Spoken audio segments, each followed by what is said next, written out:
आइए दोस्तों, मुगल साम्राज्य की सबसे लास्ट क्लास हम पढ़ने वाले हैं। आप सभी को हमने कॉन्सेप्ट दिया और कॉन्सेप्ट के बाद हमने प्रश्नोत्तरी करवाई, जैसे वस्तुनिष्ठ प्रश्न, अति लघु उत्तरीय प्रश्न, लघु उत्तरीय प्रश्न करवाया आपको, है ना। उसके बाद मुगल साम्राज्य एक नज़र में। उसके बाद मैं लेकर आया हूँ डीएलएड थर्ड सेमेस्टर पंचम प्रश्न पत्र यानी कि सामाजिक विज्ञान अध्याय एक मुगल साम्राज्य का 35 PYQ स्पेशल सीरीज है। ये क्वेश्चन के 35 जो कि मस्ट हैं, इंपॉर्टेंट क्वेश्चन हैं। आपने यहाँ से कर लिया तो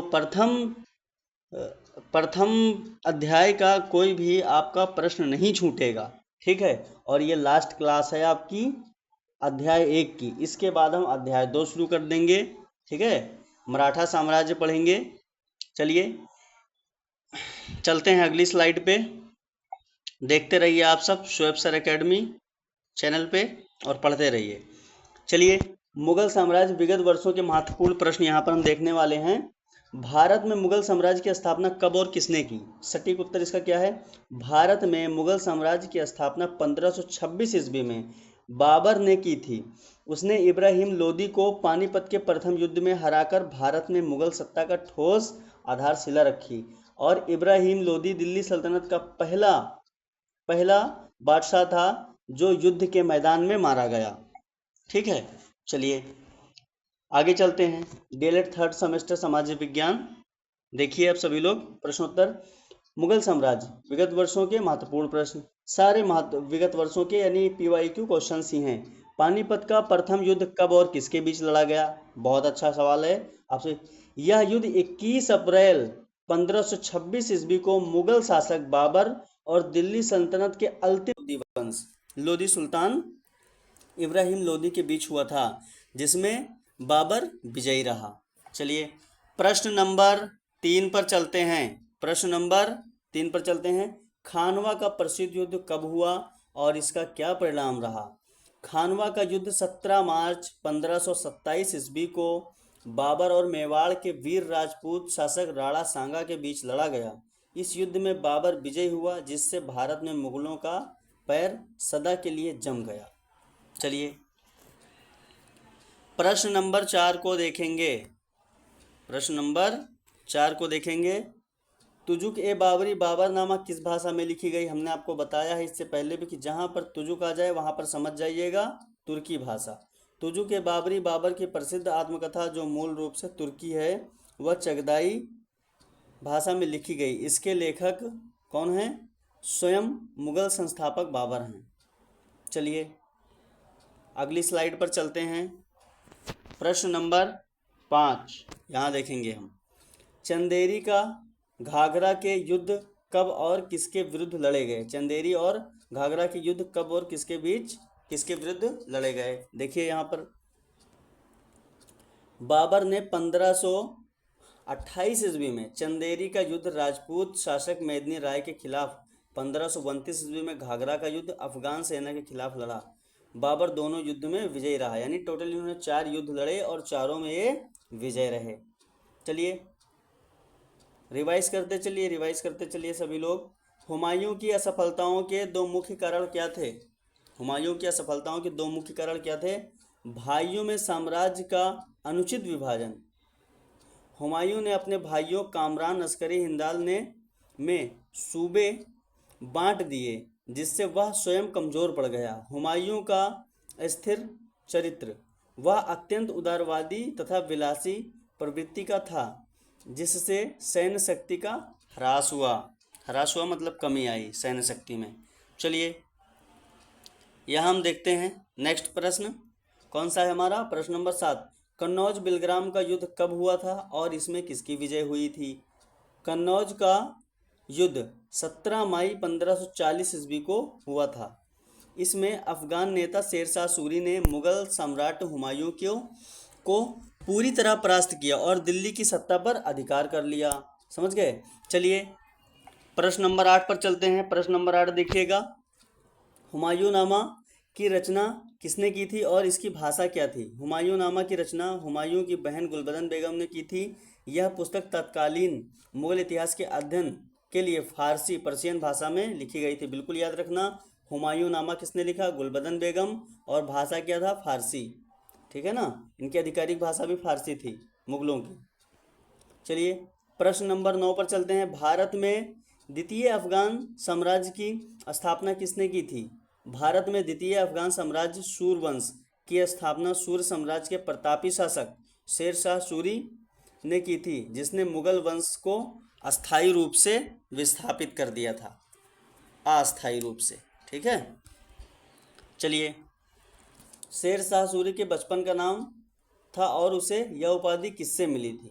ठीक है, फरीद खां, याद रखिएगा। शेर शाह सूरी का बचपन का नाम फरीद खां था। तलवार के एक ही वार से शेर को मार गिराने पर बिहार के बहार खां लोहानी ने उसे शेर शाह की उपाधि प्रदान की थी। चलिए प्रश्न नंबर 11 देखते हैं। शेर शाह सूरी द्वारा निर्मित सुप्रसिद्ध सड़क का क्या नाम है और यह कहाँ थी? बिल्कुल अच्छा प्रश्न है, याद रखिएगा, पेपर में आ सकता है। शेर शाह सूरी ने सड़क ए आजम ग्रैंड ट्रंक रोड का निर्माण कराया। यह सड़क बंगाल के सोनार गांव से शुरू होकर लाहौर और पेशावर वर्तमान पाकिस्तान तक विस्तृत थी। चलिए प्रश्न नंबर 12 देखते हैं। शेर शाह सूरी का प्रसिद्ध मकबरा इस कहाँ स्थित है और इसकी क्या विशेषता है? शेर शाह सूरी का मकबरा बिहार के सासाराम में स्थित है। यह मकबरा एक कृत्रिम झील के मध्य में स्थित अष्टकोणीय आकार में बना हुआ हिंदू मुस्लिम स्थापत्य कला का अद्भुत और अद्वितीय नमूना है। ठीक है, चलिए प्रश्न नंबर 13 देखेंगे। शेर शाह सूरी के किन्हीं दो महत्वपूर्ण प्रशासनिक सुधारों का संक्षेप में लिखिए। इसने बहुत सारे सुधार किए, चलिए 2 लिख लीजिएगा बस। भूमि सुधार, भूमि मापन की सुदृढ़ प्रणाली गज ए सिकंदरी का प्रयोग तथा किसानों के लिए पट्टा और कबूलियत प्रथा शुरू की। सुधार मुद्रा, पुराने घिसे सिक्कों को हटाकर शुद्ध चांदी का रुपया और 178 ग्रेन और तांबे का दाम प्रचलित किया। चलिए प्रश्न नंबर 14 पे चलते हैं। प्रश्न नंबर 14 देखिएगा। पानीपत का द्वितीय युद्ध कब और किसके बीच लड़ा गया? पानीपत द्वितीय युद्ध पूछा जा रहा है। यह युद्ध 5 नवंबर 1556 ईस्वी को मुगल सम्राट अकबर, जिसका प्रतिनिधित्व संरक्षक बैरम खान ने किया, और अफगान सेनापति हेमू के बीच लड़ा गया। इस निर्णायक युद्ध में मुगलों की भारी जीत हुई। चलिए प्रश्न नंबर 15 दोहराते रहे सभी लोग। हल्दी घाटी का युद्ध कब और किसके मध्य हुआ? हल्दी घाटी का युद्ध पूछा जाएगा तो आप बताएंगे हल्दी घाटी का ऐतिहासिक युद्ध। हल्दी घाटी का ऐतिहासिक युद्ध 18 जून 1576 को मेवाड़ के वीर राजपूत महाराणा प्रताप और मुगल सम्राट अकबर, जिसका नेतृत्व मान सिंह ने किया, की सेनाओं के बीच हुआ था। यानी महाराणा प्रताप और अकबर के बीच हुआ था। कब? 18 जून 1576। ठीक है, चलिए प्रश्न नंबर 16। अकबर के संरक्षक बैरम खां का पतन कब हुआ और इसके बाद इसका प्रभाव बढ़ा? इसके बाद किसका प्रभाव बढ़ा? बैरम खां का पतन 1560 ईस्वी में हुआ। इसके पश्चात अकबर के दरबार में महाम आंगा ने प्रभाव डाला। हरम दल सक्रिय हुआ, जिसे इतिहास में पर्दा शासन, है ना, पेटिकोट गवर्नमेंट कहा गया, है ना। चलिए प्रश्न नंबर 17 में देखेंगे। दीन ए इलाही नामक पंथ किसने और कब प्रारंभ किया? सभी धर्मों की अच्छाइयों को समाहित कर नैतिक सिद्धांतों का आचार संहिता के रूप में दीन ए इलाही को मुगल सम्राट अकबर ने 1582 में, बिल्कुल ध्यान रखिएगा, दीन ए इलाही ने अकबर ने स्टार्ट किया और कब किया? 1582, ध्यान रखिएगा। ठीक है, ये आ सकता है 1 नंबर के सवाल में। चलिए दीन ए इलाही स्वीकार करने वाला प्रथम एवं अंतिम हिंदू दरबारी कौन था? अकबर के इस धर्म का सामाजिक संघ स्वीकार करने वाला प्रथम तथा अंतिम हिंदू दरबारी चतुर राजा बीरबल यानी महेश दास थे। बीरबल का नाम महेश दास भी था, याद रखिएगा। ठीक है, प्रश्न नंबर 19 में देखेंगे। इबादत खाना की स्थापना अकबर ने कहाँ और कब की थी? अकबर ने सभी धर्मों के दार्शनिकों के साथ विचार विमर्श करने हेतु 1575 ईस्वी में फतेहपुर सीकरी में इबादत खाना यानी पूजा गृह प्रार्थना भवन का निर्माण कराया था। कब? 1575 में, याद रखिएगा, फतेहपुर सीकरी इबादत खाना। चलिए प्रश्न नंबर 20 में देखेंगे। अकबर के दरबार के नवरत्नों में शामिल किन्हीं 3 प्रसिद्ध विद्वानों का नाम बताइए। बीरबल, अकबर के चतुर मित्र एवं विशोधक थे। अबुल फजल इतिहासकार लेखक जिन्होंने अकबरनामा लिखा। तानसेन हिंदुस्तानी शास्त्रीय संगीत के महानतम गायक थे। चलिए आप सभी लोग प्रश्न नंबर 21 पे चलिए और देखिए अकबर की मनसबदारी प्रथा का क्या थी, संक्षेप में समझाइए। अगर इस तरीके का प्रश्न आता तो आप लिखेंगे मनसबदारी सेना तथा अधिकारियों के व्यवस्थित करने का एक अनूठी श्रेणी, ठीक है, प्रणाली थी। इसमें 2 श्रेणियां थी, जात और सवार। याद रखेंगे, अधिकारी द्वारा रखे जाने वाले घुड़सवारों की संख्या, सवार को बोलते हैं अधिकारी द्वारा रखे जाने वाले घुड़सवारों की संख्या, और जात क्या होती है, पद और प्रतिष्ठा। चलिए प्रश्न नंबर 22 पे चलते हैं। प्रश्न नंबर 22 को देखेंगे हम लोग। प्रश्न नंबर 22, अकबर के समय भू राजस्व की दहशाला प्रणाली क्या थी, यानी दहशाला प्रणाली के बारे में पूछा जा रहा है। यह अकबर की प्रसिद्ध वित्त मंत्री राजा टोडरमल द्वारा विकसित की गई थी। ठीक है, इसमें भूमि के पिछले 10 वर्षों के औसत उत्पादन के आधार पर कर भू राजस्व का निर्धारण नगद रूप में किया जाता था। प्रश्न नंबर 23, फतेहपुर सीकरी के बुलंद दरवाजा का निर्माण अकबर ने किस विजय स्मृति में करवाया था। अकबर ने अपनी ऐतिहासिक गुजरात विजय 1572 से 73 की पावन स्मृति में फतेहपुर सीकरी में एशिया का सबसे ऊंचा प्रवेश द्वार बुलंद दरवाजा करवाया था। ये सारी चीज़ें मैं 203 बार बता चुका हूँ और वैसे देखा जाए तो 4 से 5 बार मैं दोहरा चुका हूँ। ये सब प्रश्न गलत नहीं होने चाहिए आप सभी के। चलिए प्रश्न नंबर 24 में देखते हैं। अच्छा प्रश्न है, न्याय की प्रसिद्ध जंजीर के लिए कौन सा मुगल शासक प्रसिद्ध था। ये भी मैं आपको बता चुका हूँ, कई प्रश्न इस तरह के करवा चुका हूँ। न्याय प्रियता के लिए मुगल शासक जहांगीर यानी सलीम प्रसिद्ध था। उसने फरियादियों की सीधी पुकार सुनने के लिए यमुना नदी के तट पर आगरा के किले में प्रसिद्ध सोने की न्याय की जंजीर लगवाई। इसमें कितनी घंटियाँ थी, 60 घंटियाँ थी। ठीक है, चलिए प्रश्न नंबर 25, मुगल इतिहास में किस मुगल शासक के काल को चित्रकला का स्वर्ण काल कहा जाता है। सम्राट जहांगीर के शासनकाल को चित्रकला का स्वर्ण काल कहा जाता है। एवं स्वयं चित्रकला का अद्भुत पारखी था और उसके काल में सजीव चित्रों का पशुओं का चरम विकास हुआ। ठीक है ना। चलिए प्रश्न नंबर 26 पर देखते हैं हम। जहांगीर के काल में आने वाले 2 प्रमुख ब्रिटिश राजदूतों के नाम लिखिए। यह प्रश्न डीएलएड के 3rd सेमेस्टर में आ सकता है, 90% चांस है, यानी ये क्या है, इंपॉर्टेंट प्रश्न है, देखिएगा आ सकता है। ठीक है, जहांगीर के शासनकाल में ईस्ट इंडिया कंपनी की तरफ से व्यापारिक अधिकार मांगने के उद्देश्य से प्रथम राजदूत कैप्टन विलियम हॉकिंस 1608 ईस्वी में और द्वितीय राजपूत सर थॉमस रो 1615 में। याद रखिएगा 1608 में, उसके बाद 1615 में, 7 साल बाद दूसरे आए सर थॉमस रो और कैप्टन विलियम हॉकिंस। चलिए प्रश्न नंबर 27 पे चलते हैं। प्रश्न नंबर 27 में देखेंगे, किस मुगल सम्राट के काल को स्थापत्य कला का स्वर्ण युग कहा जाता है। मुगल स्थापत्य कला का स्वर्ण युग रहा है। शाहजहां के काल को कहा जाता है। इनके काल में शुद्ध सफ़ेद मकराना संगमरमर का प्रयोग कर उत्कृष्ट इमारतों का निर्माण कराया गया, जैसे ताजमहल। चलिए प्रश्न नंबर 28 में देखेंगे, बहुत ही अच्छा प्रश्न है। शाहजहां द्वारा दिल्ली में निर्मित प्रसिद्ध इमारतों के नाम लिखिए। भाई दिल्ली में प्रसिद्ध इमारत लाल किला कौन नहीं जानता है, दिल्ली की जामा मस्जिद, दोनों आमने सामने हैं। शाहजहां द्वारा दिल्ली में निर्मित कराई गई सुप्रसिद्ध ऐतिहासिक स्मारक, यही पूछता है तो 2 ही पूछेगा, ठीक है, बता दीजिएगा। चलिए और पूछेगा तो आगरा के किले की मोती मस्जिद भी बता सकते हैं आप। चलिए मुगल इतिहास में प्रसिद्ध मयूर सिंहासन तख्त ए ताउस का निर्माण किसने करवाया था। सोने चांदी और बेशकीमती रत्नों से जड़े इस मयूर सिंहासन तख्त ए ताउस का निर्माण मुगल शासक शाहजहां ने करवाया था। इसी सिंहासन पर प्रसिद्ध कोहिनूर हीरा भी जड़ा हुआ था। ठीक है, जो अंग्रेज बाद में निकाल ले गए।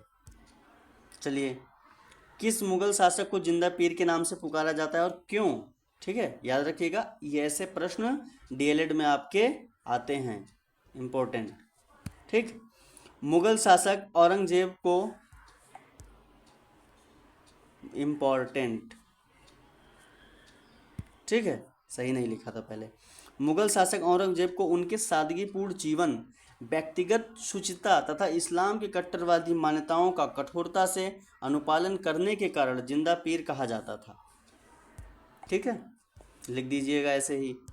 चलिए प्रश्न नंबर 31 में देखेंगे, अकबर द्वारा समाप्त किए गए गैर मुस्लिम जजिया को पुनः किस शासक ने और कब लगाया। बिल्कुल याद रखिए, ये भी इंपॉर्टेंट प्रश्न है आपका, ये प्रश्न आ सकता है आपके पेपर में, ध्यान रखिएगा। अकबर द्वारा 1564 ईस्वी में समाप्त किए गए जजिया कर को मुगल सम्राट औरंगजेब ने 1679 में पुनः लागू कर दिया था, जिसकी काफ़ी तीव्र विरोध हुआ था। चलिए प्रश्न नंबर 32 में देखेंगे, मुगल कालीन राजकीय और शासकीय कार्यों की भाषा क्या थी? फारसी भाषा थी। मुगल काल की संपूर्ण शासकीय प्रशासनिक तथा अदालती कार्यों को संपादन की मुख्य भाषा पर्शियन थी, यानी फारसी थी। हालांकि मुगलों को अपनी मातृभाषा उनकी तुर्की थी, लेकिन उनका सारा राजकाज फारसी भाषा में होता था। चलिए, मुगल प्रशासनिक ढांचे में सैन्य विभाग का सर्वोच्च प्रमुख अधिकारी कौन होता था? बताइए। मुगल साम्राज्य की केंद्रीय शासन व्यवस्था में सैन्य विभाग के प्रमुख अधिकारी मीर बख्शी कहा जाता था। उसका कार्य सैनिकों की भर्ती और मनसबदारों का विवरण रखना होता था। चलिए प्रश्न नंबर 34 पे चलते हैं। मुगल साम्राज्य के पतन में किन्हीं दो मुख्य कारणों का उल्लेख कीजिए। औरंगजेब की नीतियों, औरंगजेब की अनुदार धार्मिक और दक्कन की निरंतर खर्चीली सैन्य नीतियों में साम्राज्य की नींव हिला दी।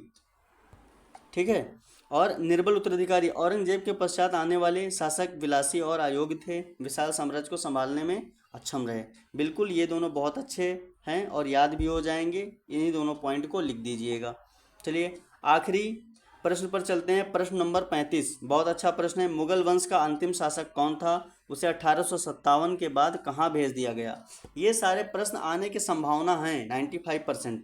इसीलिए अगर आप शोएब सर एकेडमी चैनल पे, यूट्यूब चैनल पे बने रहते हैं तो आपकी इसी तरह से धुआंधार तैयारी होगी, जिसमें आपका एक भी प्रश्न नहीं छूटेगा। आप इसमें देखेंगे कि अध्याय 1 से लेकर के हमने कम से कम अगर देखा जाए तो 10 से 12 वीडियो होंगी हमारी, जिसमें 5 से 6-7 वीडियो में हमारा टॉपिक है। उसके बाद में 6-7 वीडियो जो है उसमें सिर्फ और सिर्फ क्वेश्चन आंसर ही करवाया गया, तैयारी करवाया गया है। बहुविकल्पीय प्रश्न है, लघु उत्तरीय है, अति लघु उत्तरीय प्रश्न है, मुगल साम्राज्य एक नज़र में है, उसके बाद PYQ 35 क्वेश्चन हैं आपके लिए।